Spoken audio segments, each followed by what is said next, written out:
राजा रामचंद्र की जय। मैं भास्कर सिंह, रामराज प्रशासक। अभी तक आपने श्रीमद् वाल्मीकि रामायण के बाल कांड के प्रथम सर्ग के भाग 1 में आपने श्री रामचंद्र जी के दुर्लभ गुणों का वर्णन सुना है। अब इसी सर्ग के द्वितीय भाग में, ये द्वितीय भाग का वीडियो है, आपको आगे का वर्णन सुनने को मिलेगा। तो इस प्रकार उत्तम गुणों से युक्त और सत्य पराक्रम वाले सद्गुणशाली अपने प्रियतम ज्येष्ठ पुत्र को, जो प्रजा के हित में संलग्न रहने वाले थे, प्रजा वर्ग का हित करने की इच्छा से राजा दशरथ ने प्रेम वश युवराज पद पर उनको अभिषिक्त करना चाहा। यानी उनको युवराज बनाने की यहाँ पे बात बताई जा रही है। तदंतर राम के राज्याभिषेक की तैयारी को देखकर रानी कैकेयी ने, जिसे पहले ही वर दिया जा चुका था, राजा से यह वर मांगा कि राम का निर्वासन अर्थात उनको वनवास मिले और भरत का राज्याभिषेक हो। राजा दशरथ ने सत्य वचन के कारण धर्म बंधन में बंधकर प्यारे पुत्र श्री राम को वनवास दे दिया। कैकेयी का प्रिय करने के लिए पिता की आज्ञा के अनुसार उनकी प्रतिज्ञा का पालन करते हुए वीर रामचंद्र जी वन को चले गए। राम जी के द्वारा वनवास की आज्ञा स्वीकार करना केवल पिता की आज्ञा का पालन ही नहीं, अपितु अपने माता कैकेयी का प्रिय करना भी था। उन्होंने माता कैकेयी का क्या प्रिय किया, इस विषय में आगे के कथा में आपको जानकारी प्राप्त होगी। यानी इस सर्ग में तो नहीं मिलेगा, आगे रामायण की जो कथा है उसमें आपको ये जानकारी मिल जाएगा। तब सौमित्रा के आनंद को बढ़ाने वाले विनयशील लक्ष्मण जी ने भी अपने बड़े भाई राम को बहुत जो प्रिय थे, अपने सुबंधुत्व का परिचय देते हुए स्नेहवश वन को जाने वाले बंधुवर राम का अनुसरण किया। यानी लक्ष्मण जी भी उनके साथ जाने के लिए तैयार हो गए। और जनक के कुल में उत्पन्न हुई सीता जी भी, जो अवतीर्ण हुई देवी देव माया की भांति सुंदरी, समस्त शुभ लक्षणों से विभूषित, स्त्रियों में उत्तम, राम के प्राणों के समान प्रियतमा पत्नी तथा सदा ही पति का हित चाहने वाली थी, रामचंद्र जी के पीछे चली। जैसे चंद्रमा के पीछे रोहिणी चलती है, उस समय पिता दशरथ ने अपना सारथी भेजकर, और वो जो पूर्ववासी हैं मनुष्यों ने स्वयं साथ जाकर दूर तक उनका अनुसरण किया। यानी राम जी को बहुत दूर तक वो लोग छोड़ने के लिए गए। फिर श्रृंगवेरपुर में गंगा के तट पर अपने प्रिय निषाद राजगुह के पास पहुंचकर धर्मात्मा श्री रामचंद्र जी ने सारथी को अयोध्या के लिए विदा कर दिया। यानी सारथी को वहां से उन्होंने लौटा दिया। निषाद राजगुह, लक्ष्मण, सीता के साथ राम, यह चारों एक वन से दूसरे वन में गए।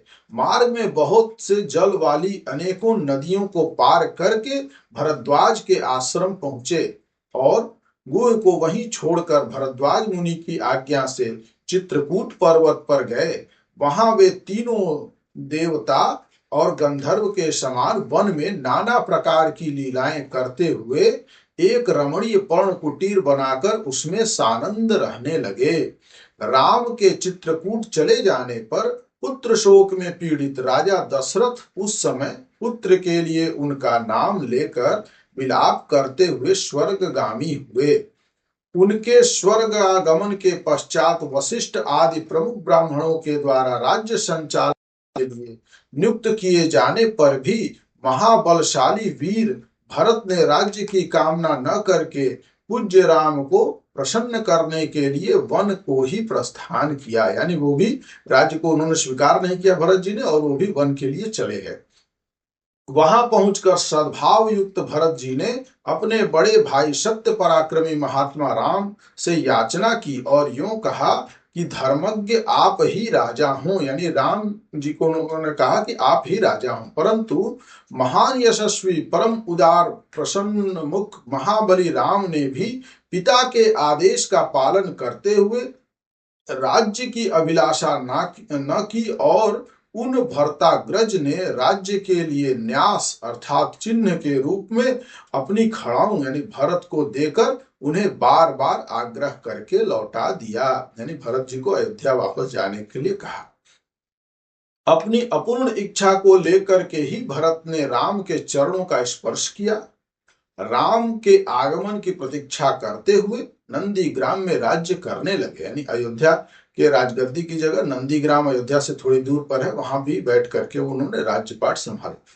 भरत जी के लौट जाने पर सत्य प्रतिज्ञ जितेंद्रिय श्री राम ने वहां पर पुनः नागरिक जनों का आना जाना देखकर उनसे बचने के लिए एकाग्र भाव से दंडकारण्य वन में प्रवेश किया। क्योंकि चित्रकूट में सभी लोग परिचित हो गए थे राम जी से, तो बहुत से लोग उनसे मिलने आते जाते रहते थे, और वहां से जो ऋषि मुनि थे उनको जो है असुविधा होती थी, इसीलिए उन्होंने दंडकारण्य में वहां से गमन किया, प्रवेश किया। तो बोलिए राजा रामचंद्र की जय।